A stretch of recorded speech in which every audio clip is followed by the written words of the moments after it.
জিজ্ঞাসা কুঞ্জন এই দুটো জায়গায় মহানগর আওয়ামী লীগের নেতৃবৃন্দ সিলেটের বমিগুলি তারা আত্মসাৎ করতে চায়।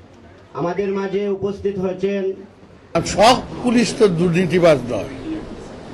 হ্যাঁ, আমার বাংলাদেশের পুলিশ স্বাধীনতা যুদ্ধ করেছে, রাজারবাগে লক্ষ লক্ষ আমার পুলিশ বাহিনী শহীদ হয়েছে।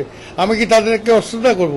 কিন্তু এই যে যারা দুর্নীতি করতেছে, মানুষকে সেবা না দিয়ে নিজের পকেট ভারী করতেছে, হ্যাঁ, তো এদের বিরুদ্ধে আছে। কুলেবাড়া থানার ওসি 10,000 টাকা না হলে তার সাথে কথা বলা যায় না, 50,000 না টাকা দিলে এফআইআর করা হয় না।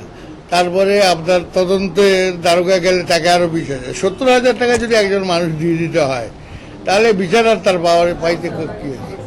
তারপরে হচ্ছে how a OC drive a Pajero by your own money, কত বড় করাপ্ট সে।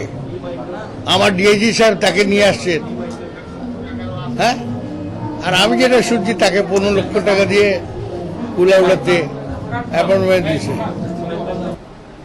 এ ব্যাপারে জননেত্রী শেখ হাসিনার যে স্বপ্ন আছে দুর্নীতিমুক্ত বাংলাদেশ করা, এইসব আবর্জনাকে রেখে তো আর দুর্নীতিমুক্ত করা যাবে না। এইসব আবর্জনাকে সরাতে হবে।